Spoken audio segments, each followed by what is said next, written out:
de CONAFE y ahora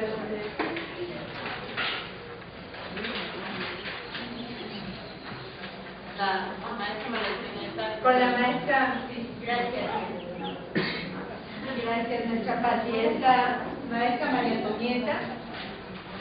Vizcaíno Coco, no, muy bienvenida. Gracias, maestra, ¿no?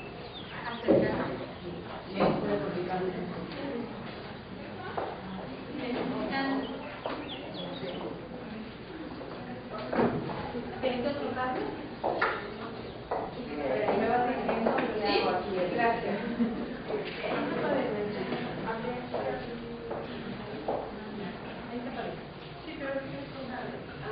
Bueno, buenos días. Yo vengo a representar al CONAFE. Siempre mucha gente ubica al CONAFE, pero finalmente tampoco sabe muchas veces también qué es lo que realmente hace. Entonces, bueno, el CONAFE es un órgano concentrado de la SEP y desde 1973 acabamos de cumplir 45 años, 40 años. Brindamos servicio de educación comunitaria en localidades menores de 500 habitantes. Esto tiene que ver con servicios de preescolar, primaria y secundaria, y tenemos una modalidad que es en la que juntamos el programa de preescolar con el de primaria, porque en aquellas poblaciones de 500 habitantes muchas veces tenemos en una sola comunidad a pequeños niños de preescolar y de primaria, y la intención es poder abrir los servicios y que nadie se quede sin educación. Algunas de las funciones del CONAFE que yo creo que son importantes resaltar es que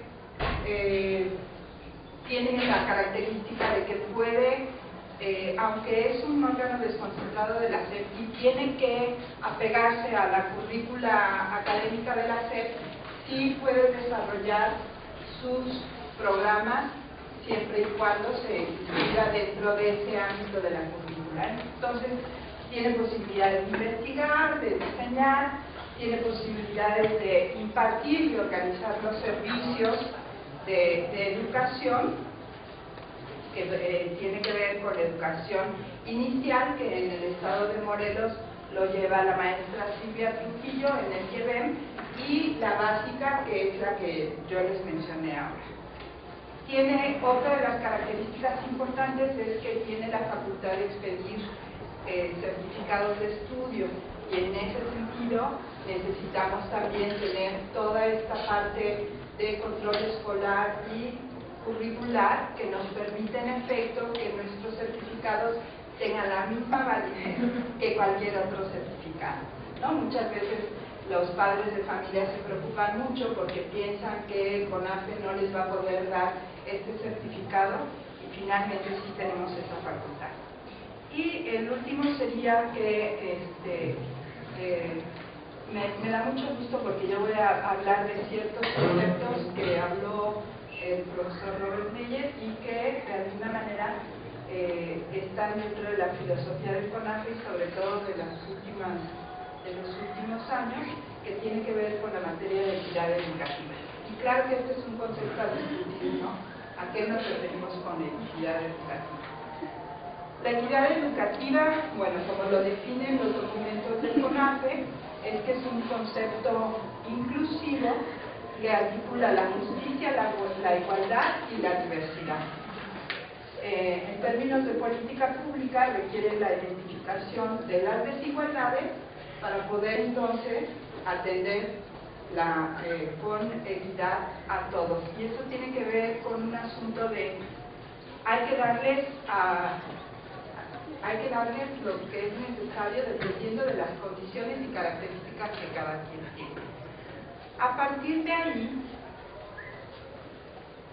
bueno, esa es la definición, otra definición en cuanto a las estrategias. A partir de ahí surge el programa de educación inclusiva, que es el que yo voy a abordar, que tiene que ver con acoger a todos los niños y las niñas independientemente de sus condiciones físicas, intelectuales, emocionales, lingüísticas u otras. Y nosotros sí tenemos la consigna de que debemos de recibir a cualquier niño que esté dentro de esa comunidad y tenga la edad que corresponde para poder entrar a la educación. Eso nos obliga a poder identificar este programa que está vinculado con el programa de educación a los niños con discapacidad o sin discapacidad que tienen necesidades educativas especiales y que ahora además se suma a ese concepto el de las aptitudes sobresalientes, ¿no? Es muy curioso cómo en nuestro país las políticas de pronto hacen un pegote cuando no saben realmente qué hacer con lo que va surgiendo en el día a día, ¿no? Entonces de pronto tenemos en un mismo programa a los niños que tienen discapacidad o que no tienen una discapacidad pero que tienen necesidades educativas especiales y al mismo tiempo en ese programa habría que atender las aptitudes sobresalientes, ¿no? Como un poco contradictorio o como un poco difícil de identificar cuáles son las condiciones de cada uno de estos niños. Los principios de la educación inclusiva es que, bueno, es un proceso para aprender a vivir con las diferencias, es un proceso de humanización, porque finalmente parte de que las personas con discapacidad han sido históricamente discriminadas, parte de que hay que crear una cultura escolar que esté dispuesta a tener prácticas pedagógicas diferentes o diferenciadas, ¿no? Para cada uno de estos niños o para estas características de los niños, y de que no es un método solamente didáctico, ¿no? O sea, no se remite solamente a un método didáctico y tampoco a un programa de investigación.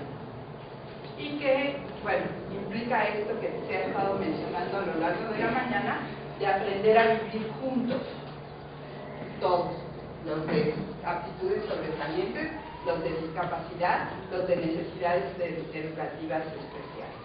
Y no sé cómo les llamaríamos a los otros, porque normales tampoco es una condición que nos permite identificarnos a unos y a otros. La misión de este programa en el CONAFE es que tenemos la importancia de brindar atención a las y a los alumnos de las aulas comunitarias que presenten necesidades educativas especiales, con o sin discapacidad y con aptitudes sobresalientes que ya se les plantean. Bueno, ya tengo muy poquito tiempo. A mí lo que me interesaría sobre todo resaltar es que si nos vamos aquí, está un poco definido quiénes son los de necesidades educativas especiales, quiénes con discapacidad, quiénes con aptitudes sobresalientes. Hay una serie de discapacidades que ya están identificadas dentro del IEBEM, dentro de la SEP, ¿no? Pero que puestas ahí, pues sí nos identifican o nos clasifican ciertas aptitudes o conductas de los niños, pero identificarlas, aquellas que son discapacidades visibles, es muy fácil. Pero nos topamos con un gran problema cuando hablamos sin discapacidad, cuando requieren de necesidades educativas especiales que no tienen, aquellos niños que no tienen una discapacidad, porque tenemos la clasificación como problemas de conducta, de comunicación y lenguaje y de aprendizaje. Y dentro de los problemas de conducta y de comunicación y lenguaje, pues podemos incluir casi al 80% de la población estudiantil, al menos en nuestros servicios.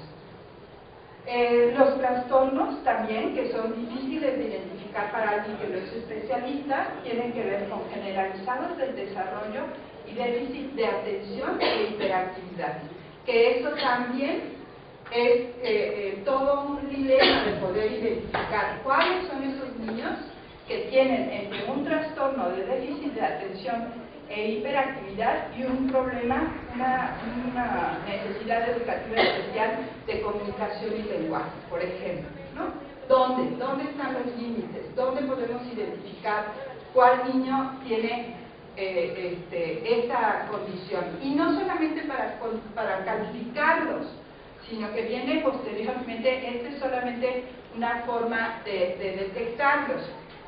¿Nos pasamos al otro? Ya son, como les decía, las aptitudes sobresalientes. Este es el modelo de inclusión educativa que, como se ha mencionado hoy en la mañana, tiene que ver con la participación de los padres de familia, muy importante. Tiene que ver con la participación de las organizaciones civiles y organismos públicos, sobre todo para las canalizaciones de aquellos niños que tienen discapacidad o que tienen estos trastornos de desarrollo, y lo que es la estructura de CONAFE, que tiene que ver con unos agentes educativos que les llamamos nosotros, que como ustedes saben, nosotros no trabajamos con maestros, sino que trabajamos con muchachos que en Morelos al menos salen de bachillerato y optan por estar durante un año haciendo un trabajo social con nosotros en las comunidades, y ellos son los que imparten la educación preescolar, la educación primaria y la secundaria. Entonces, hay una serie de estrategias. Lo que quiero transmitirles es que este programa, aunque es relativamente reciente dentro del Consejo, ya hay toda una metodología, hay toda una serie de materiales que apoyan a este programa, pero que para nosotros lo que significa es el reto finalmente, que tiene que ver con este asunto del que estamos hablando hoy en este día, es cómo darle las herramientas a esos jóvenes que durante un ciclo escolar van a atender a los niños, y en este caso en preescolar, que es la población que nos toca, porque además algo de lo fundamental de este programa sería que la detección temprana se hiciera desde educación inicial o desde preescolar, para que a partir de este momento el trato a esos niños fuera de una manera diferenciada, ¿no? Y se le pudiera atender de una manera no solamente adecuada, sino con este concepto que también se menciona hoy en la mañana de calidad y de equidad. Muy bien, muchas gracias a la licenciada María Antonieta. Tendremos después de la participación del Departamento de Educación Inicial del Quebec con la profesora Andrea Silvia Trujillo un tiempo para preguntas y comentarios. ¿Sí? Muchas gracias. Muchas gracias.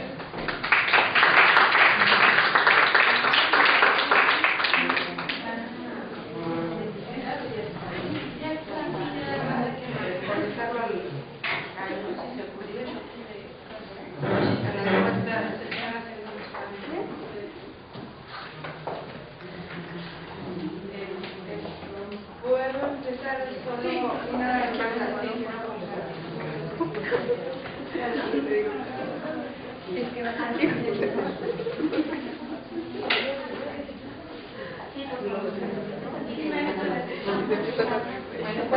Buenos días.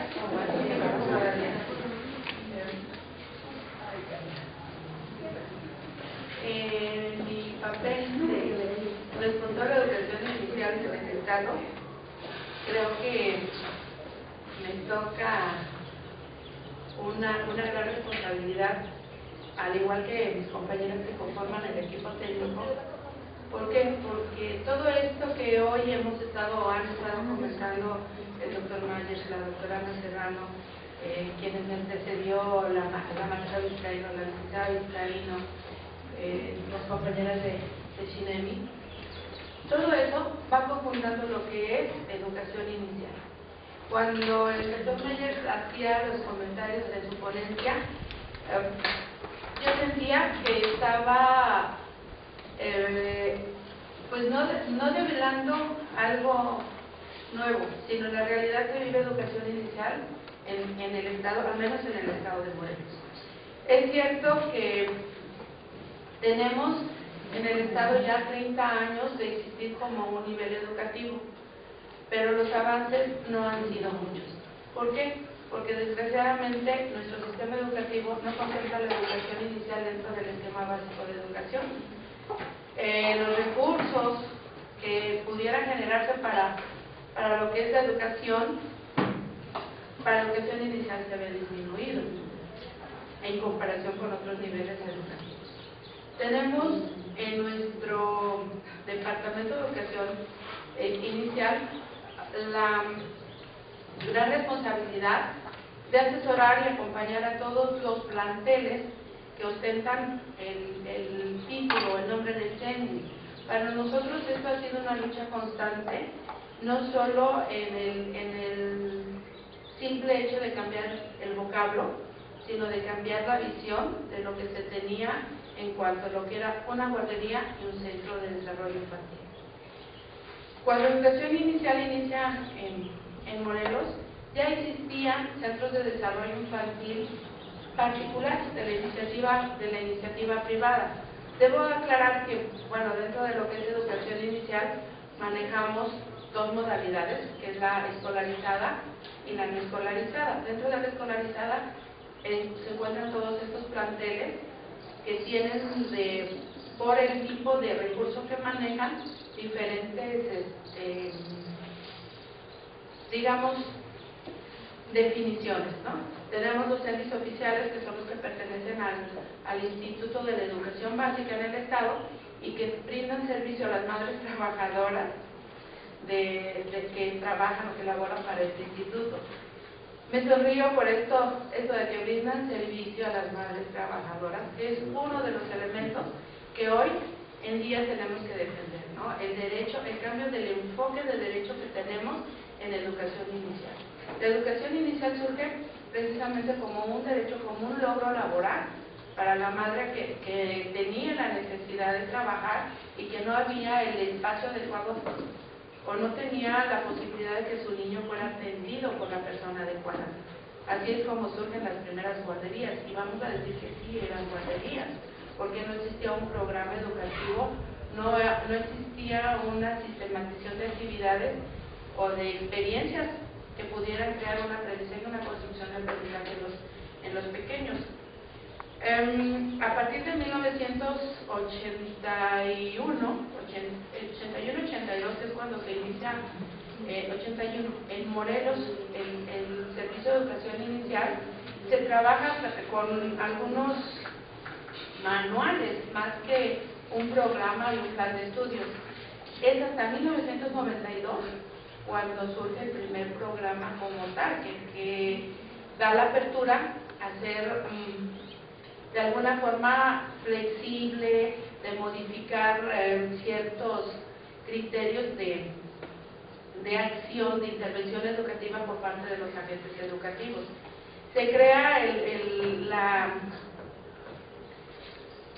la figura, o se estabiliza ya la figura del agente educativo y se dice, y se responsabiliza y se dice, todos los que trabajamos en un CENDI somos agentes educativos. Entonces se comparte ya la responsabilidad de la formación de los niños, no de una manera de responsabilidad en el mismo grado, pero sí todos somos corresponsables, todos estamos en el CENDI. Cuando surgen los primeros CENDIs, es también cuando empieza a darse auge en las escuelas de capacitación para el personal que va a elaborar en los CENDIs. Es como surgen las escuelas técnicas de puericultura y surgen también lo que anteriormente parece ser que existía una licenciatura, no en Morelos, en México, en el DF, una licenciatura en puericultura. Ahorita lo menos que podemos aceptar como parte de la preparación profesional para un agente educativo que va a estar a cargo de o trabajando en un grupo con pequeños es técnico en puericultura, bachillerato técnico en puericultura, y van a ir a cumplir como asistentes educativas, no como responsables. Los entes oficiales, que son los que dan servicio al IENEM, cuentan en todas sus áreas con educadores a nivel profesional, o sea, a nivel licenciatura. Afortunadamente, en UPN se ha visto esta necesidad y tenemos ahora la licenciatura en intervención educativa con la línea de educación inicial. Pero bueno, esto es parte de lo que nuestro trabajo engloba. Debo de decirles también que los CENDIS, por el tipo de presupuesto que manejan, por el tipo de servicio que brindan, existen los particulares, y dentro de los mismos particulares están los subrogados por el IMSS y por el ISSSTE. Así también hay algunos que prestan servicio a lo que son las estancias de CEDESOR. Y que bueno, el trabajar con estas tres instituciones a veces sí nos han ocasionado un poquito de conflicto. ¿Por qué? Porque cada una de estas instituciones tiene su propia idea del manejo de la cuestión pedagógica en los planteles. Nosotros, como instancia normativa de la educación inicial en el Estado, tenemos la obligación de pedirles a todos los planteles que trabajen con un programa. En este caso, ahorita el programa vigente es el de 1992, todavía. Ya rebasamos las expectativas. Los niños y la sociedad misma ha evolucionado y tenemos pues ciertas necesidades pedagógicas. Después de todas esas conferencias y esas convenciones internacionales que nos hablaban, que nos comentaba hace un rato el doctor Mayer, ha surgido la necesidad a través, dentro de lo que es el sistema educativo, de crear un nuevo modelo de educación inicial que todavía está en proceso, que desgraciadamente las políticas educativas y presupuestales han coartado un poco el que llegue a un buen fin. Lo maravilloso de esto es que nos ha dado la oportunidad de tener un punto en común a todas las instituciones que estamos manejando educación inicial, sea ISSSTE, sea IMSS, sea DIF, sea CEDESOR, y también de alguna manera a la larga vamos a manejar el mismo modelo educativo para la situación o la modalidad no escolarizada. Como el tiempo es poquito, quiero comentarles qué pasa con la modalidad no escolarizada. La modalidad no escolarizada es un servicio que educación inicial presta a los padres de familia en la cuestión de la capacitación, digámoslo así, capacitación, pero en realidad es como se comentaba en la ponencia anterior, es un platicar, es una serie de sesiones donde una persona de la comunidad que carece probablemente de una preparación profesional, pero que es capacitada a través del programa de educación inicial por CONAFE, va a organizar esas pláticas con los padres de familia y van a llevar un seguimiento de esas pláticas. Es todo un programa, es todo un proceso. No es improvisar pláticas, no es llegar y tomar un tema a la ligera, sino es tener toda una planeación y llevar un seguimiento. Este programa no solo impacta en lo que los padres de familia puedan trabajar para la educación de sus hijos, sino también digamos que es un programa que ayuda al desarrollo humano de los padres de familia. Llevan un plan de mejora donde ellos mismos se van autoevaluando y van viendo los padres de familia cuáles son las competencias que van desarrollando, y esas competencias tienen mucho que ver con lo que van a manejar o las actitudes que van a manejar y que van a tener en cuanto al trato con sus hijos. La intención del programa de educación inicial, que nosotros llamamos CONAFE, porque es CONAFE quien ha elaborado este programa y quien dirige la capacitación y la preparación de toda la cadena operativa, no es llegar a quitar o a cambiar totalmente las prácticas de crianza, sino a fortalecer aquellas que son buenas y que a través de los años han prevalecido en la educación comunitaria, pero sí ir mejorando aquellas que se tengan que mejorar. El promotor educativo muchas veces tiene que ser como un intermediario en estas dos situaciones. No puede violentar los usos, costumbres ni tradiciones de las comunidades, pero tampoco puede dejar que sigan viviendo, digámoslo, entrecomillado, en el error. Tienen que buscar las mejoras para que esas prácticas de crianza sean las idóneas. ¿Para qué? Para que los niños de la edad de 0 a 3 años puedan lograr potencializar todas sus habilidades y sus capacidades, para que cuando lleguen a la educación formalizada, que sería el jardín de niños, puedan tener éxito. Y de hecho, si pudiéramos darle seguimiento a todos los niños que pasan por este programa, veríamos que muchos realmente transitan por el primer escalón de la educación básica formalizada con él. En el programa de educación inicial y en sus dos modalidades, creo que tiene que ser fortalecido en cuanto al enfoque de derecho que estamos tratando ahorita de establecer, ¿no? Que estamos comunicando. Quitarnos de la idea lo que es los centros de desarrollo, de que es un derecho laboral de la mujer. Es un derecho del niño a recibir una educación desde el momento en que nace, porque, pues bueno, la parte escolarizada será desde el momento en que llega a los centros de desarrollo. En el no escolarizado, afortunadamente, tenemos sesiones dirigidas especialmente a madres embarazadas, para que puedan empezar desde la concepción, desde el embarazo, desde esa etapa de la vida del bebé, a incluir y exhibir en ellos.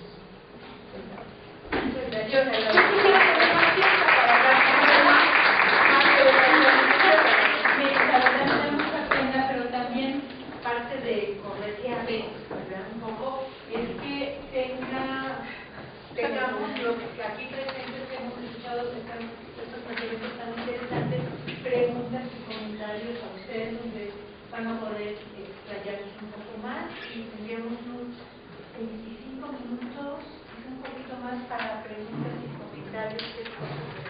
Bueno,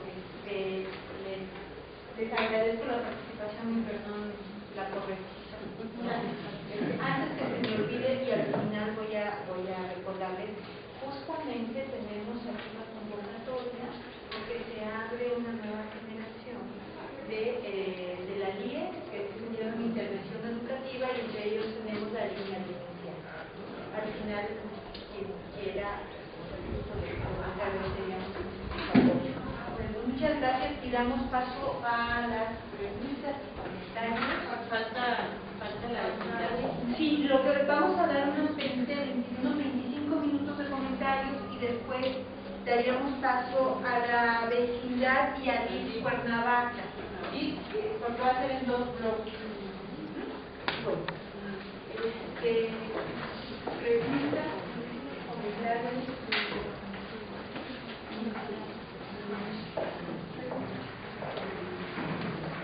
A mí me gustaría comentar, agregar con las ponencias que nos compartieron en la mañana mis tutores. ¿Por qué no, si pudieran pasarse las ponentes y adelante?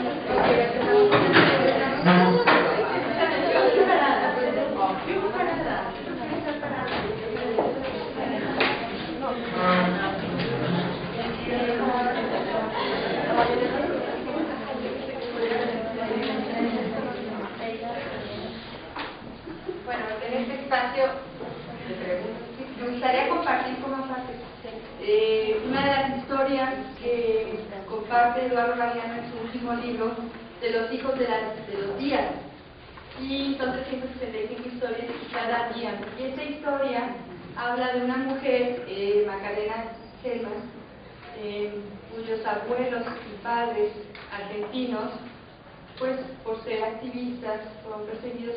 El abuelo fue matado, el padre fue perseguido, la madre de 19 años y estando embarazada huyó a Uruguay y ahí fue traicionada por convenios entre Uruguay y Argentina, y como estaban todas las situaciones en aquellos años, hace muchos años, las varias todavía no nacían, pues la metieron presa y murió. Tuvo a su hija y cuando nació la hija se la quitaron y se la dieron a la policía. Y la historia dice así, lo está contando Eduardo Galeano, es una historia muy íntima, muy privada, y le pedí autorización para publicarla. Es una historia rara, pero reveladora. Cuenta que cuando todavía no sabía quién era, está hablando de esta niña que nació y que fue separada de su madre, que cuando todavía no sabía quién era y vivía en otra casa con otro nombre, en ese periodo sufría insomnios continuos, que no la dejaban dormir por las noches porque la perseguía siempre la misma pesadilla. Veía a unos señores desconocidos, muy armados, que la buscaban en el dormitorio donde estaba durmiendo, debajo de la cama, en el ropero y en todas partes, y ella se despertaba gritando y angustiadísima.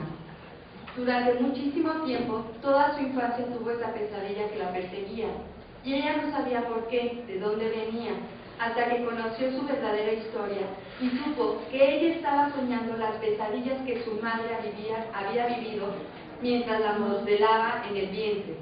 La madre, una estudiante de apenas 19 años, era perseguida de verdad por otros señores armados, hasta los dientes que la encontraron y la mandaron a morir a Uruguay. Macarena estaba en el vientre de esa mujer acosada y perseguida. Desde el vientre padecía la persecución que su madre sufría y después lo soñó y se convirtió en sus propias pesadillas.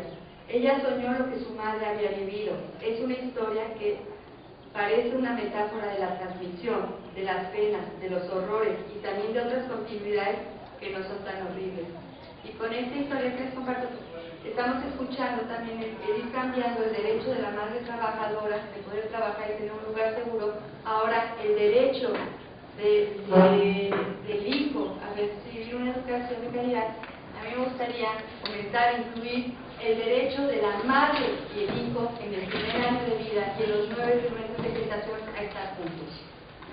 Que la madre no tenga que trabajar y que el hijo no tenga que ir a un espacio y que puedan estar juntos mamá, hijo, porque es lo más común en nuestra realidad mexicana, o papá, hijo. Pero este derecho, porque en este primer año son una unidad y el derecho a estar juntos, se necesitan mutuamente. Además de la lactancia,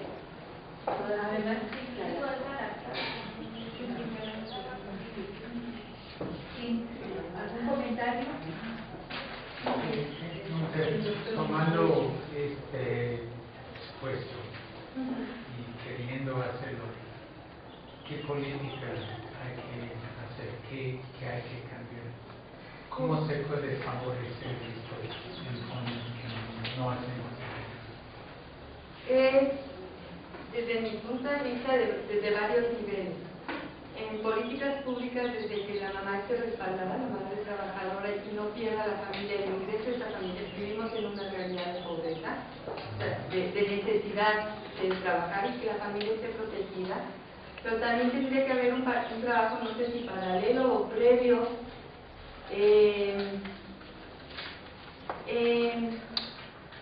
en qué se viven las familias. O sea, yo sí veo a través de estos 20 años un cambio de nuestra sociedad como mexicana y la realidad que viven los niños, las niñas en las casas, ya no es la realidad de mamá que tiene que trabajar y me dejan encerrado. Sigue existiendo esa realidad, pero a nivel de cambios de los paradigmas, de los valores, de la forma de acercarnos, pues yo sí estoy viendo que las nuevas generaciones de padres e hijos son generaciones de hijos, de padres y madres que tuvieron que salir a trabajar y no pudieron estar y son con sus hijos, y son generaciones de nietos cuyos abuelos tenían esta unidad familiar, pero esta tercera generación que ya creció, criado por familias, por papás, mamás, que tienen ahora 40, 50 años, cuya realidad fue pues estar separado de papá y mamá o de la realidad porque ellos tenían que trabajar, pues no tienen ni los valores ni las experiencias cercanas, las experiencias de acogida, las prácticas que, aunque no las prácticas de crianza, pero que se van reproduciendo. Y yo sí me pregunto, ¿no?, ¿qué va a pasar con estas generaciones? Cuando los chicos que tienen ahorita 18 años, 20 años, sean papás, mamás, ¿cuál va a ser el estilo de paterno, materno, el estilo de crianza, el estilo de familia? Porque se han cambiado los referentes y no tenemos conciencia de los referentes. Entonces también hay una problemática con la que nos enfrentamos y tendremos que ir, ¿no?, trabajando a lo largo de este tiempo. No sé si haya algún comentario al respecto de esto o alguna propuesta. Yo tengo una pregunta para CONAFE, porque en varias ocasiones he dado la clase de educación no formal y en alguna ocasión tuve la oportunidad de ir a CONAFE, nos abrieron las puertas de que me parece muy interesante, pero si podrían abundar un poco más en cuanto a la capacitación de los chicos, ¿no?, para los que trabajan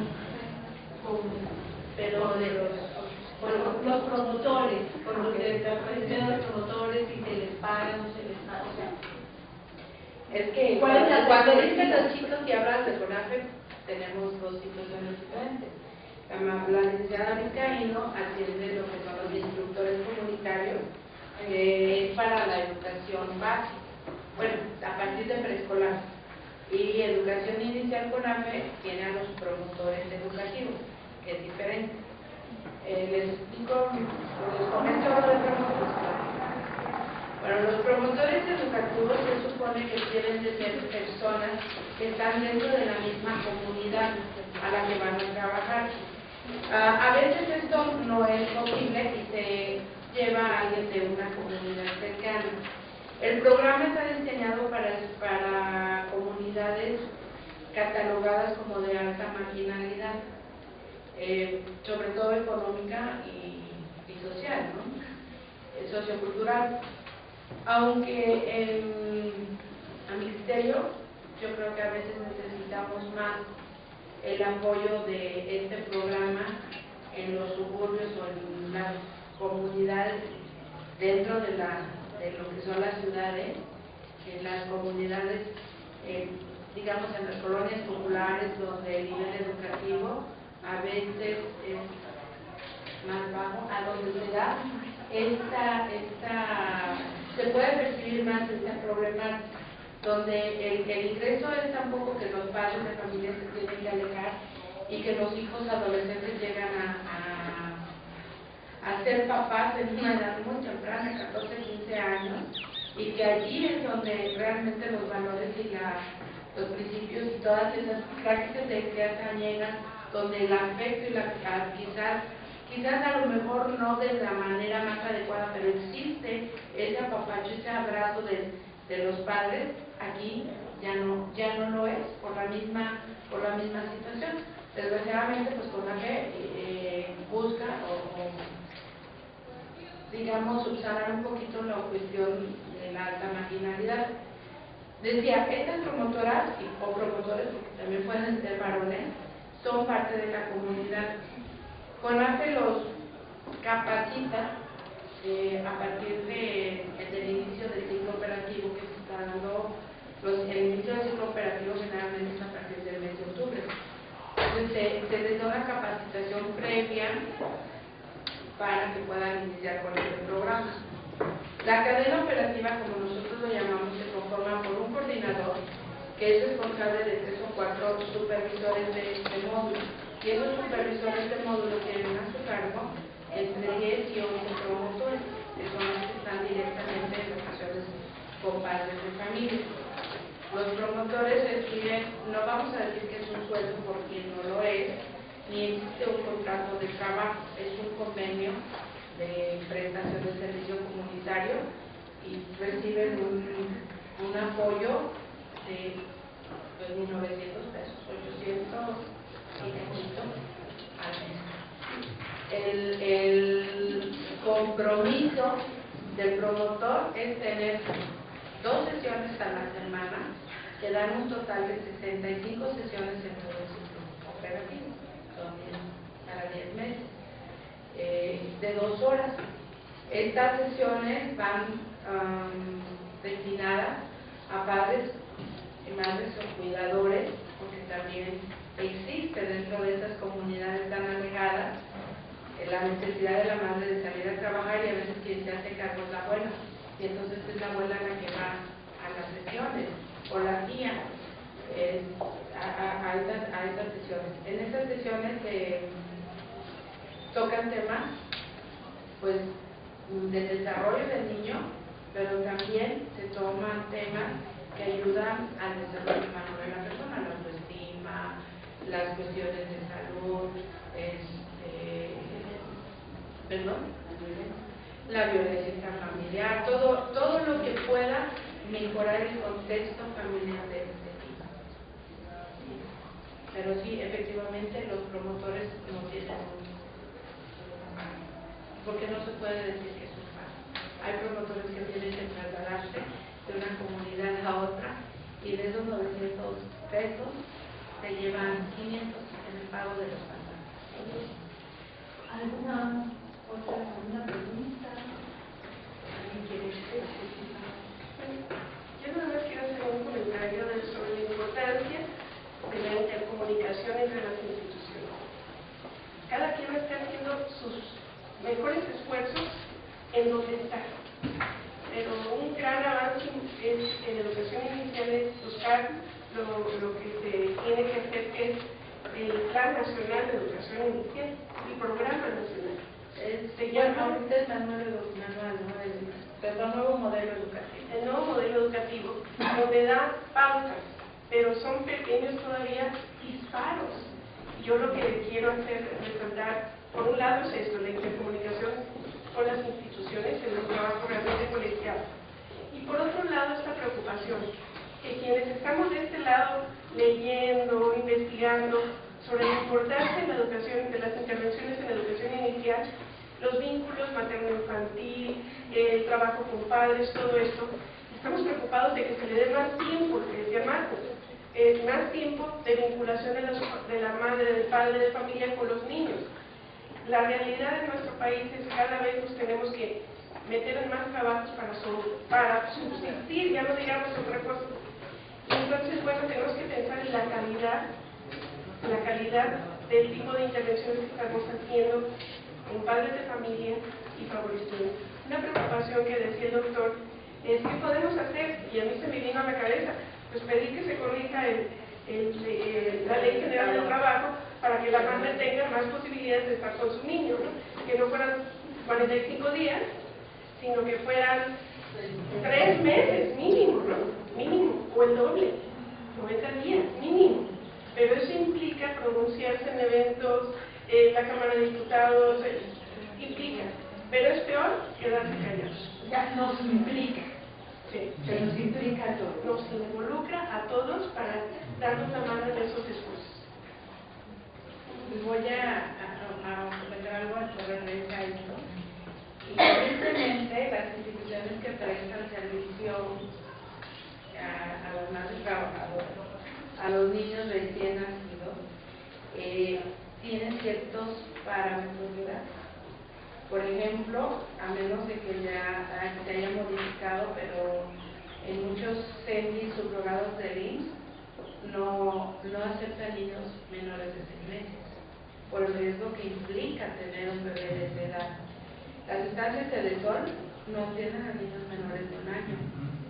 Entonces, el riesgo para los niños recién nacidos sigue existiendo, porque la madre que tiene que dejar a su hijo a nosotros nos llegó a tocar recibir niños que tenían 28 días de nacidos, porque la mamá tenía que incorporarse al trabajo. Entonces, esos niños, si no tienen un espacio, van a ser atendidos por quien sabe, ¿no? Cuando es por la abuela, qué bueno, pero cuando es por otra persona que no está capacitada, tienen todavía mayor riesgo en esa etapa tan especial. Yo sí me quedo con esta preocupación que trae Ximena, de cómo hacerlo. No sé si los estudiantes quieran comentar algo. Yo había pensado, hablando en la primera ponencia hablaba el profesor Robert que de estos retos, ¿no? Y de qué podemos hacer nosotros y a qué tenemos que comprometernos. Nosotros ahorita somos jóvenes estudiantes y estamos aquí tratando de aprender porque se supone que vamos a hacer grandes. Pero digo, ahorita pensando en lo que comentaba sobre a lo mejor tenemos que cambiar toda la reforma educativa y hacer algo que de plano haga que las cosas cambien completamente, no sean radicales. Pero digo, mientras los jóvenes, ¿qué podríamos hacer? Digo, está con la fe, donde podemos involucrarnos, ¿no? A veces nosotros como estudiantes solo nos preocupamos para aprender, pero no para involucrarnos. Y cuando no nos involucramos, no tenemos ese tacto, y cuando llegamos a las escuelas, porque la universidad quiere dar clases en ciencias y bla, y decimos y llegamos con la misma condición, porque vamos a llegar a los ciencias a hacer lo mismo. Como no tenemos, en primer lugar, la práctica, no estamos conectados, porque aunque decimos en los libros y en las intervenciones, está mal esa política porque no está funcionando, y vemos las noticias y bla, pero no tuvimos el tacto en un principio, no vamos a llegar a lo mismo. Entonces creo que a lo mejor, ya viendo en qué reto, en cómo estamos en estos retos, yo creo que pues están entonces como están proyectos para la comunidad como Milenio, donde nos podemos involucrar, ¿no? Y cómo podemos hacerlo nosotros para involucrarnos y para realmente empezar a estar conectados con el mundo real, ¿no? Para que no solo sean ficticios nuestros. Porque a lo mejor decimos, pero es que para qué, o a lo mejor está mal y no hay pago, no hay otra, pero existe esta relación que nos debe de hacer más humanos, ¿no?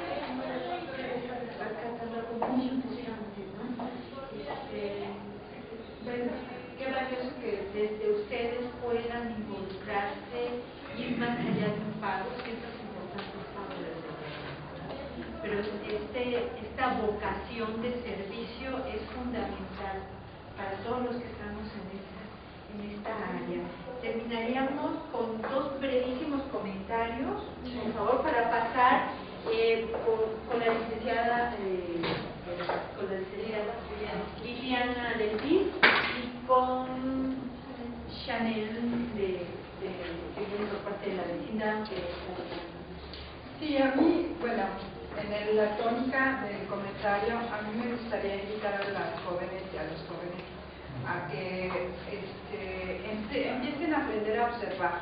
Ya lo decían en las conferencias, el programa que yo les quería compartir es un programa que aparentemente curricularmente es muy estructurado, pero se topa siempre con el problema de formar a la gente a mirar de otra manera, ¿no? Y entonces ahora ya no solamente necesitamos identificar a los niños con ciertas condiciones, sino que dentro de esos grupos de niños hay una gran variedad de diferentes condiciones que hacen que los niños puedan realmente salir adelante, ¿no? Y entonces va a depender de su intervención si esos niños realmente pueden salir a la vida. Ya no digamos sacar buenas calificaciones en enlace, en matemáticas y en español, sino que, porque además tenemos un problema severo en la educación, que es que en efecto los niveles educativos que no necesariamente se miden por enlace, pero sí por se van a seguir midiendo curricularmente con calificaciones, no es lo fundamental que sepan matemáticas y español, sino lo fundamental es que realmente les den las herramientas para poder irse desarrollando y avanzar a lo largo de su proceso formativo. Que el proceso formativo no concluye, ¿no? o sea, no concluye en la vida, es desde que, antes ya lo han mencionado aquí, desde que está en el vientre materno hasta que uno se muere, pero que en efecto, a mí sinceramente sí me dejó impactada y me explica muchísimas cosas la fotografía de un cerebro estimulado y de un cerebro que no está estimulado. Y todas estas discapacidades que yo les presenté o trastornos tienen que ver justamente con esa diferencia, ¿no? Que si se va sumando a lo largo de los años, pues ustedes entenderán que va a ser mucho más complicado poder realmente hacer que los niños puedan no solamente destacar en español y en matemáticas, sino en muchas otras conocimientos y habilidades que se necesita para que los niños sean, para que los seres humanos sean exitosos. Nada más rápido, a raíz de esto, les comparto o les devuelvo la ocupación entre varias organizaciones amigas. Una de las que iban a estar en esta mesa, pero no pudieron estar la primera de la invitación, la Jugarreta. Somos muchas organizaciones, participación infantil en los derechos de los niños de la educación, y nos sentamos así a veces, después de estar trabajando y la atalaya y que vas a caminar y a las comunidades, y 10 años, 20 años, 30 años, 40 años, y ahorita nos volteamos a ver y decimos, necesitamos relevos. ¿Qué estamos haciendo como organizaciones para los que siguen? Porque nosotros tenemos un periodo, bueno, nos quedan todavía 30 años, ¿no? Tampoco, pero ahí está la invitación es allí. Gracias, felicidades. Muy bien, gracias.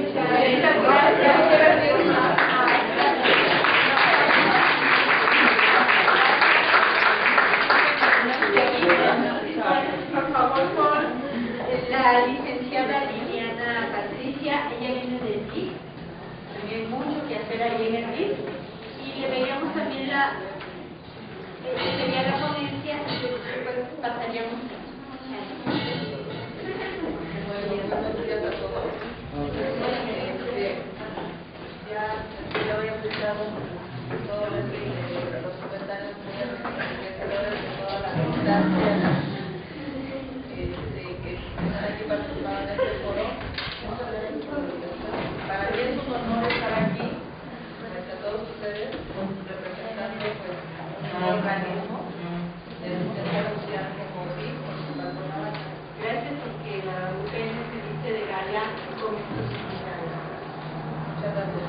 Bien, bueno, yo quiero pues trabajar muchas cosas, porque tocar muchos temas muy importantes que finalmente competen también a este organismo.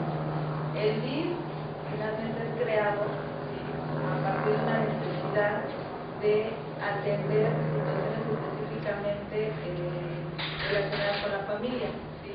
Y como su nombre lo dice, el sistema es un sistema para el desarrollo integral de la familia. Esa palabra integral, pues, vale la redundancia, integra muchas cosas, ¿sí? De manera global, pues toda la parte del desarrollo, las necesidades e intereses de la familia en todo lo que es en la República Mexicana, ¿sí? Porque obviamente nosotros, como DIF municipal, no trabajamos aisladamente, sino que estamos en conjunto con todos los DIF, tanto aquí en el estado de Morelos, que nos rige DIF Morelos, ¿sí? Nos coordinamos con DIF Morelos y DIF Nacional. Entonces, todas estas programas y foros, intervenciones sobre brindar la atención a las familias de acuerdo a diferentes necesidades, pues vienen en escalada, ¿no? En esa escalada en cuanto a la jerarquía, ¿sí? Pero finalmente, bueno, nos llevan a unir, ¿no? Esta parte de la integración familiar. Es tratando de rescatar lo que comentaba la licenciada Ana María sobre la parte importante de la comunicación o la mirada visual en esta primera infancia, dentro del desarrollo, ¿no? de 0 a 6 años de los menores. Recordaba, dentro del DIF hay un programa que apenas tiene un año aproximadamente, un programa que se establece a partir de la necesidad de la problemática familiar que existe, es decir, todos los conflictos que existen de pareja, con los hijos, familiares en general, que hay una ausencia de comunicación, ¿sí? Hay una ausencia de comunicación. Las personas que integramos el rol dentro de la familia, pues no sabemos o no conocemos cómo le digo a mi hijo, ¿no? ¿Cómo hago que mi hijo adolescente pues me obedezca, ¿no? O cómo le digo a mi hijo de 6 años los límites, etcétera, etcétera. Entonces, en ese desconocimiento de no saber cómo comunicarse, se integra esta problemática de interpretación a través de lo que nosotros observamos todos los días de lo que hacemos, ¿sí? Entonces, esta comunicación se distorsiona, ¿sí? Y empieza a generarse un problema, un conflicto entre cada uno de los miembros de la familia. Entonces, nos capacitan para poder brindar este servicio alternativo. De hecho, la Procuraduría General se integró este proceso, que le llaman proceso de mediación, en la parte de la justicia alternativa. Se integra este método alternativo para poder ayudar a las personas, ¿sí?, a facilitar la comunicación y que las propias personas puedan llegar a solucionar algún tipo de conflicto o problema. Esto hablando específicamente de la parte de la comunicación, la mirada. En este método, se llama método de mediación, se integra principalmente la guía de una comunicación en todos los sentidos, ¿sí? Sobre todo la visual, que es importantísima, porque parte de esa comunicación visual pues está integrada lo que nosotros como seres humanos estamos necesitando todo el tiempo, ¿no? Por ejemplo, basándonos en la pirámide de Maslow, ¿no?, que dice las necesidades básicas son estas, pero pues más allá, cubriendo esas necesidades, hay necesidades, por ejemplo, de pertenencia, ¿no?, de identidad, ¿no?, que dentro de esta parte de yo comunico es precisamente a través de la comunicación, de mi lenguaje corporal, pero sobre todo del visual, que es importante. Y dentro de este proceso se aplica. Entonces, ahí, en este proceso, ¿qué se integra? Se da la oportunidad y hay la participación de toda la familia a tener un espacio, un tiempo específico para que los papás y los niños puedan tener la libertad de integrar todo aquello que está a su alrededor y puedan describirlo tal cual está sucediendo, ¿sí? Un hecho. Bueno, puede ser, ay, es que mi mamá me regaña mucho porque no hago la tarea a tiempo, ¿no? Eso puede ser a lo mejor un problema para un niño que está en una edad primaria, ¿no?, por ejemplo. Entonces, en ese ámbito se da la oportunidad que el niño diga exactamente pues qué está pasando o qué está sucediendo para que haya ese problema. Después se da el proceso de pensar por qué está pasando esto, ¿sí? Esa es también otra reflexión. ¿Por qué? Porque únicamente no nos quedamos con lo que vemos, sino ya es otro proceso de razonamiento donde yo voy a pensar algunos factores que yo pueda considerar que estén afectando por lo cual está sucediendo ese hecho. Y posteriormente se plantea la última pregunta, que es ¿cómo te sientes de lo que está sucediendo? Esto es importantísimo, porque precisamente es integrar las emociones, los sentimientos, ¿sí?, que generalmente si no se plantean, si no lo decimos, ¿sí?, no nos permite poder comunicarnos, ¿sí?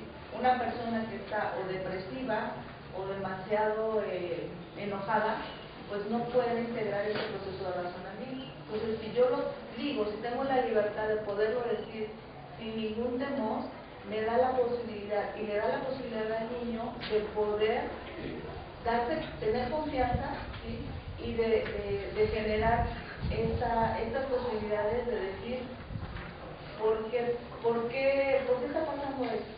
Podría hacerse así de esta manera, ¿no? Porque aparte se dan estas propuestas y alternativas para modificar lo que a lo mejor está haciendo que la dinámica familiar no se esté dando como debe ser, ¿sí? Pero todo es a partir de las necesidades e intereses de cada uno de los integrantes de la familia. Porque si bien es cierto, somos seres individuales, pero a partir de ahí voy a integrar los mismos intereses a fin de todo lo que es la dinámica familiar, ¿sí? Entonces no voy a restar ni voy a dar más de lo que cada uno de los miembros de la familia como rol funge en su función, ¿no? Entonces, bueno, más o menos estoy comentando que este proceso de mediación, que es una forma alternativa de poder ayudar a las personas a conocer un poquito más de esta comunicación. Dentro de la parte de los programas de trabajar con los derechos de los niños, se hacen muchas actividades, hay muchos foros, hay muchos talleres, ¿sí? que se trabajan tanto en escuela como en casas hogar, ¿sí? Apenas hace un mes más o menos se tuvo el concurso, igual convocado por DIF Nacional, DIF Morelos, y en conjunto todos los municipios del estado de Morelos trabajan en su jurisdicción para poder difundir los derechos de los niños. ¿En qué consiste este programa?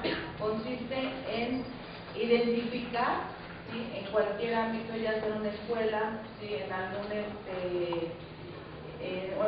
institución, casas, hogar, albergues, donde haya una participación activa de un menor,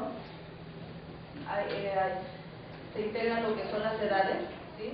Un menor donde pueda ser transmisor de esta parte de los derechos de los niños. Entonces, este evento fue hace un mes más o menos, se tuvo el tercer lugar, ¿sí? de este concurso, y lo que se trata es que los mismos niños sean los transmisores de estos derechos, ¿sí? Dentro de la parte de su ámbito escolar, ¿sí? En la parte social también ha habido un desfile, ¿no? de esta parte de los derechos de los niños. Y algo muy importante es que también se trabaja con los papás. Hay un taller de padres y un taller de sensibilización sobre lo que es la educación de los niños y el tratamiento de la violencia intrafamiliar. Es decir, que es una forma de prevenir o identificar si ya hay algún tipo de problema familiar. Por este taller de sensibilización es cómo se identifica si hay una problemática o hay alguna necesidad que esté ocurriendo, ¿sí? Y es muy importante rescatar que los propios papás aprendan a identificar si realmente hay una situación que atender, porque hay veces que no lo saben, ¿sí? Hay veces que no lo identifican, no lo conocen, no lo saben. Hablando de violencia de género, las mamás o las mujeres pues no tienen bien claro esta parte, ese concepto de violencia, ¿no? Pueden decir, ay, es que, bueno, no me pega, ¿no? No me golpea, pues no, es un buen hombre y no pasa nada, ¿no? Entonces, si se habla, se trata, sobre todo en la parte de las emociones, esa sensibilización, se trabaja perfectamente con la prevención de este tipo de situaciones, ¿no? Entonces, yo les traje aquí un material que de alguna manera nos proporcionó DIF Nacional. Es un folleto que obviamente tiene muy buena material, muy buena presentación. Es un folleto donde vienen integrados a partir de la Convención de los Derechos de los Niños estos artículos, ¿sí? Que vienen diferenciados en diferentes grupos de acuerdo al tratamiento, ¿no? La parte familiar, la parte de la protección, la parte jurídica, ¿sí? Que los niños deben de conocer. ¿Por qué lo deben de conocer los niños? Bueno, porque finalmente ahorita las necesidades y los requerimientos de los niños pues dan como como la pauta para poder determinar realmente cuáles son sus derechos. Pero nos decía una mamá, es que pues ya no quiere que le regañe, ¿no? Ya no quiere que le diga qué hacer, etcétera. De alguna forma también se integra esta parte de que todos los derechos, pues desde que somos seres humanos, en principio tenemos derecho a un apellido, a un nombre, a un reconocimiento como tal, y viene integrado dentro de mis derechos, ¿sí? Y nosotros como padres no brindamos esta seguridad jurídica, ¿sí?, a nuestros hijos en cuanto al registro de un menor, no le estamos brindando esa seguridad, ¿no?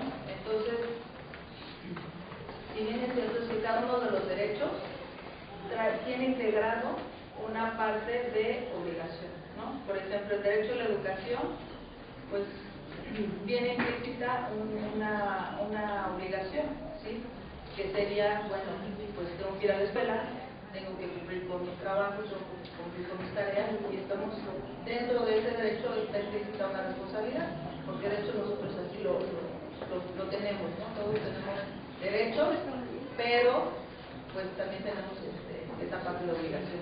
Y bien integrado, ¿sí?, se trabajó con ellos, y la idea es que se pueda indicar y se pueda utilizar como un mantelito de comida. ¿Y yo los podría dejar? Sí, claro, un mantelito de comida. Entonces lo que se trata es que dentro de esta dinámica, la reunión de los alimentos, la reunión familiar, puedan tener la oportunidad de comentar o preguntar, no sé, a los papás, al abuelito, ¿sí?, sobre este tipo de temas. Y está muy interesante porque puede dar pauta a esta parte de la comunidad. Pues muchas gracias. Y bueno, me falta mucho, pero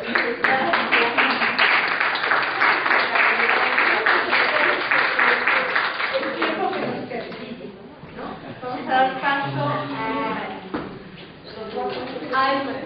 ¿quién nos deja? O sí, ahorita vamos a tener 10 minutos para comenzar las preguntas.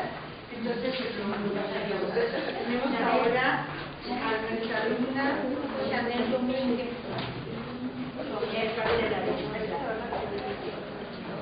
Hola, buenas tardes. Buenas tardes. Yo soy alumna aquí de la ciudad de Cuernavaca, de la licenciatura en Dirección Educativa de la vida social. Yo estoy haciendo mi servicio social aquí en el Centro Cultural. Y entonces, con lo que se trata de este centro. El programa de desarrollo infantil está unido con Ana Cialices, y sus principios, bueno, lo que principalmente trata el Centro Cultural es, en este momento, sobre la equidad de género, la inclusión, la creatividad y los derechos de la infancia. Lo que promueve la vecindad es por medio de talleres, darles a conocer a los niños de una forma creativa y no simplemente la teoría, sino por medio del juego, como comentaba anteriormente, sus derechos, pero así como tienen derechos, también les enseñan cómo deben de cumplir con ciertas obligaciones. Los lineamientos de la operación son lenguajes artísticos, el juego y de igual la participación infantil. La vecindad también da visitas escolares, y la escuela llama al centro cultural y realmente pues les menciona que quieren que participen y hagan una visita guiada a su escuela, y tienen diferentes de los diferentes temas que anteriormente les mencioné, que la escuela ya solamente puede escoger dos temas que dividen a los niños. Puede ser mixto o puede ser separado, ¿no? Niños y otras niñas. Y lo que tiene el objetivo en estos talleres es de que el niño sea así como que su metodología es juego, pero a la vez la creatividad de cómo hacer material también, cómo meterlos también en la expresión artística, la literatura, que también lo meten en la feria del libro que hacen aquí en el Jardín Borda. Van talleristas, brindan este servicio y es gratuito todos estos servicios. También los sábados hay talleres y y el costo por cada taller es de 10 a 15 pesos. No lo elevan a un costo mayor debido a la economía de la familia, que piensan que, porque hay padres de familia que piensan que el físico es muy caro, que llevar a sus hijos a este centro cultural va a implicar mucho costo. Entonces, a raíz de esto, la asociación Alas y Raíces brindó este servicio. Estos son, ¿cuáles son los retos del desarrollo cultural infantil de Morelos? Estos son algunos, entre ellos y la diversidad. En sus talleres que ellos brindan, van niños de muchas comunidades aquí de Cuernavaca, y entre ellos la diversidad abarca muchos aspectos en cuanto a los niños respeten su vestimenta y el modo en que hablan. Ampliar la oferta de espacio, crear procesos empoderamiento, impulsar liderazgos infantiles, solicitar la luz del desarrollo cultural infantil, incidir en las políticas públicas, crear diálogos participativos, que también se den a funcionar a los niños, tanto a la familia, que es el pilar de esto, al niño a que dialogue.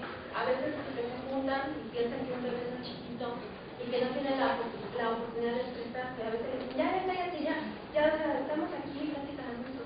Pero a veces sería un recurso de que también aunque el bebé esté chiquito, lo puse en la visita y realmente participe. Cada un caso sí se le tome en cuenta, porque también a partir de ahí, pues el bebé pues es parte de la familia, ¿no? Es parte de la cuenta. Crear proyectos atractivos, promover y definir proyectos, capacitar a los promotores culturales en participación, la evaluación y la correlación constante de su trabajo, que esto es muy importante. No tanto es llegar y decir voy a dar un taller y cómo lo voy a hacer y estar improvisando, no, sino anteriormente de enseñarles que cómo por medio de esto del material que estamos brindando un niño va a poder expresarse. La sistematización de experiencias y generar materiales de apoyo tanto como promotores como para niños y niños. En este punto los promotores se les tiene que enseñar a utilizar su creatividad. Lo que utiliza mucho la vecindad son los recursos naturales y cosas para reciclar. A veces con un bote pensamos que no se puede hacer nada y puede salir algún punto, puede salir un títere, con un calcetín, puede salir con un folio, una casita, o sea, utilizar materiales para que no se gaste mucho en el caso. Los proyectos de desarrollo cultural infantil son exposiciones.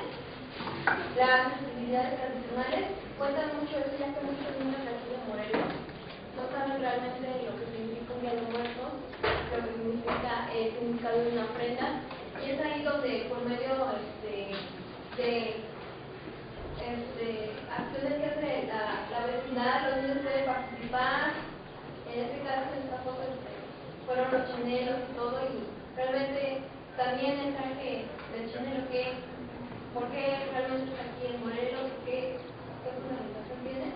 Espectáculos, talleres de desarrollo comunitario, como les mencioné, las jornadas de imaginación, niños y niñas indígenas, alas de los sueños y los ojos bien atentos.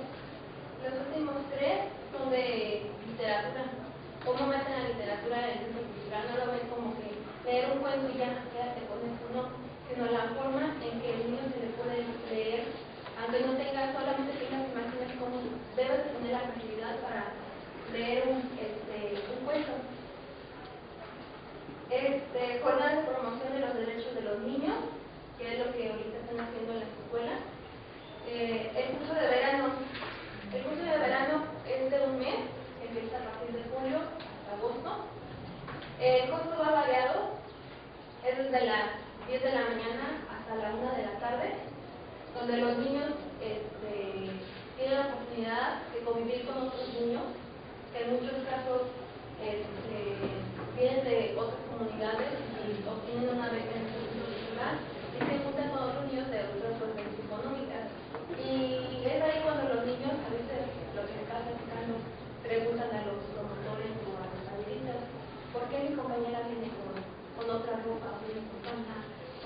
llevar archivos, que suceden listones, y le llama mucho la curiosidad, porque ella no tiene una nota de marca y yo sí.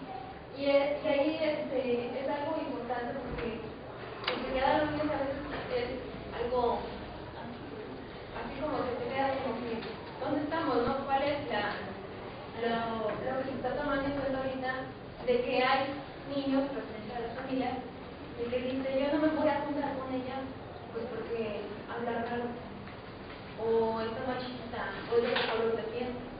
Y es ahí cuando, al final de los talleres, al final cuando va a terminar el taller, a finales de agosto, te das cuenta de que los niños se dan cuenta de que eso, pues no tienes que tomarse mucho en cuenta, y al final llegan a juntarse y se llegan a hacer amiguitas o amiguitos, y ya después los ves asignados, y es ahí donde el promotor debe de hacer su vinculación y de realmente no discriminar, porque es algo que todavía aquí en México se sigue, ¿no? Y más en los niños de cultura indígena. Los cursos de actualización para promotores de educación infantil. Y bueno, eso sería algo que a mí me llama la atención y por eso también quería hacer ahí un video.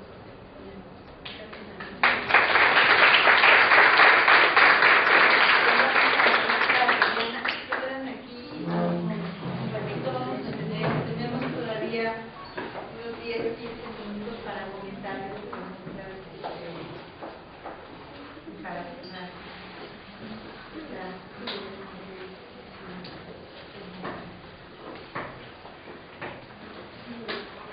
Preguntas.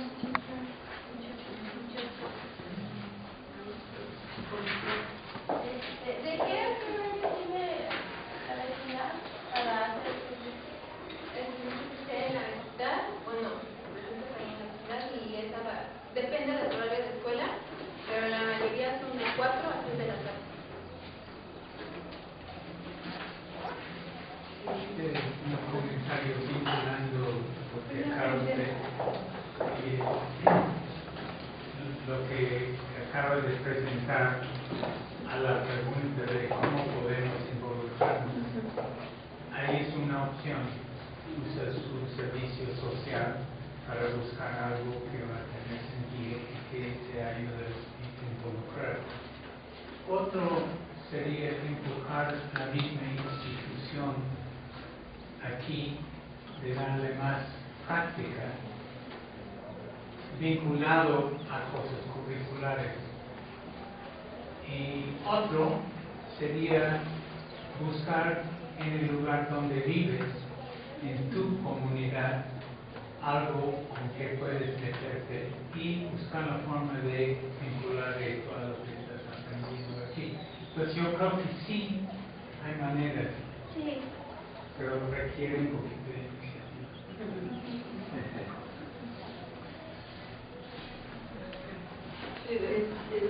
¿Se pasa a fecha para el curso de verano?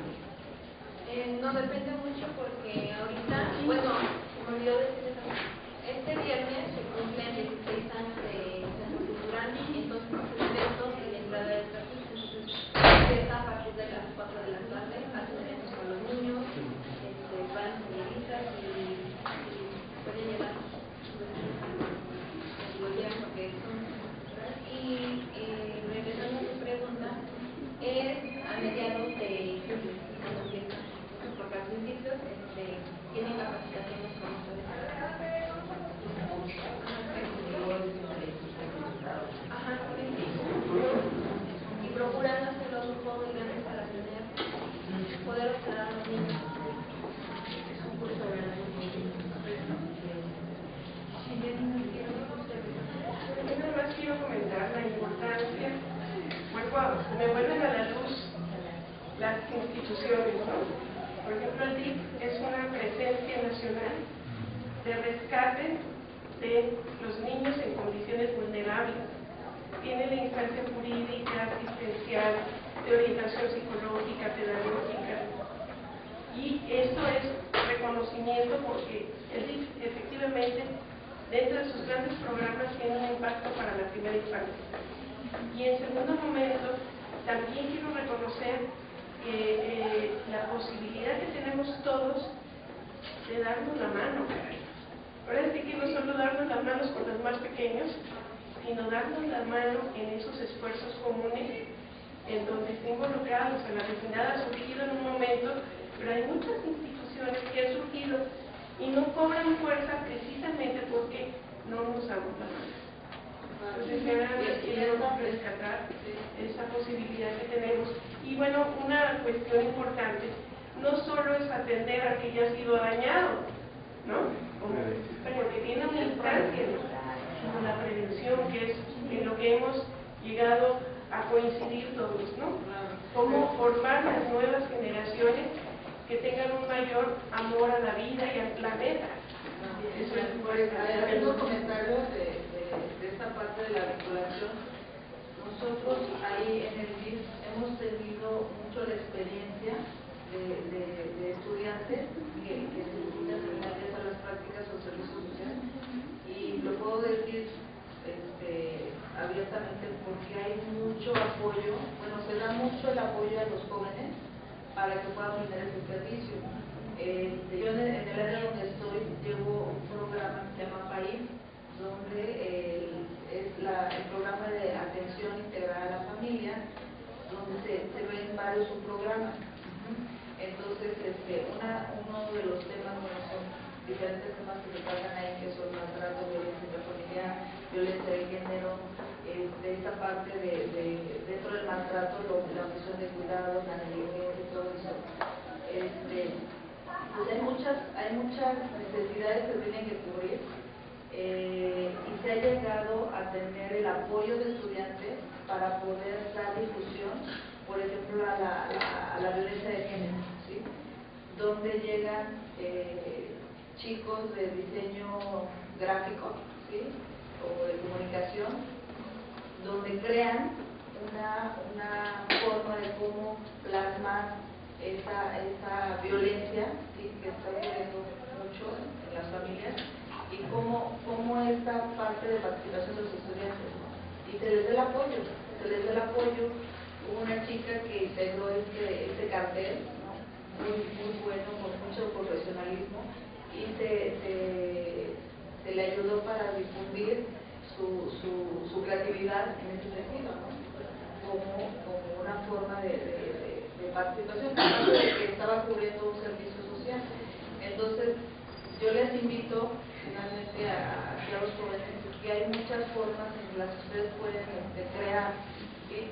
Independientemente de que ya el DIF lleva como administración pues diferentes programas creados que llevan mucho tiempo, ¿no? Que se están implementando.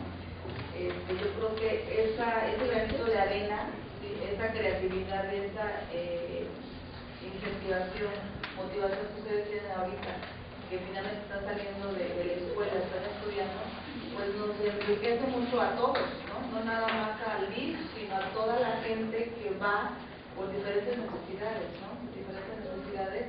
y que yo les puedo decir que ustedes van a tener el apoyo en todo lo que ustedes quieran. Hemos tenido, por ejemplo, estudiantes de la UNAM, ¿sí? Que vienen a hacer un estudio con una entrevista, por ejemplo, de cómo identificar este tipo de maltrato. Se les apoya, nos enseñan su material, lo aplicamos, lo utilizamos, o tan solo algún tipo de entrevista en cuanto a estas situaciones de tipo familiar. Entonces, yo al menos, su servidora, he tenido la oportunidad de brindar totalmente esta información, ¿sí? Y estos elementos que son importantes para tratarlos en un ámbito ya de estudio, ¿no? Como es lo que ustedes están haciendo hoy. Un comentario más para empezar. Bueno, yo me parece muy interesante lo que comentaba acerca de la identidad, porque es cierto que la cultura es muy necesario fomentarla, porque si nosotros no tenemos esa preocupación, no alcanzamos a que el niño logre una identidad de lo que nosotros somos, desde en nuestro país. Entonces es muy fascinante eso, ¿no? Que los niños puedan ver más allá, que no solamente es un mundo en el que ellos mismos se desarrollan, porque no alcanzan tal vez su familia, no sé, dadas muchas condiciones, no se alcanza a desarrollar más, que hay otro tipo de vida que a lo mejor no es igual a la de ellos, pero sí es muy importante eso, lo que usted mencionaba, de que todos somos iguales, ¿no? Y que no debemos de brindarnos de la convivencia. Entonces eso de verdad que a mí me agradó mucho, porque sí es cierto, nosotros necesitamos una identidad, necesitamos una historia para poder comprender todo en nuestra vida. Muy bien, pues vamos a cerrar esta mesa, agradeciéndole a todos los ponentes, a los participantes, y vamos a dar los reconocimientos a la maestra Pati Chévez, lo dará. Yo quisiera como hacer eco de estas voces que están y todos ustedes lo que hemos recogido aquí, que es la importancia que nos involucremos en este proceso, ¿no? Que hay cosas que podemos hacer y más ustedes a lo mejor les toca como ir relevando a los que estamos o estamos trabajando en esta lucha por una mayor equidad, ¿no? Le agradecemos mucho su participación a la Asociación Cinedi, por su participación como ponente en la jornada por los derechos de la niña.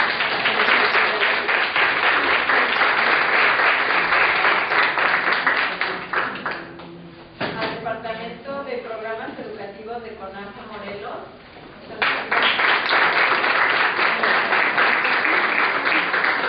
al Departamento de Educación Inicial del IBE,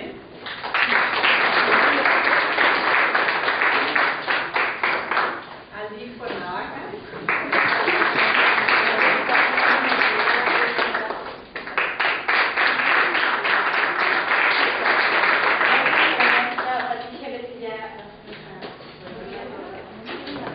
y bueno, por favor, les agradeceríamos si por ahí nos ayudan para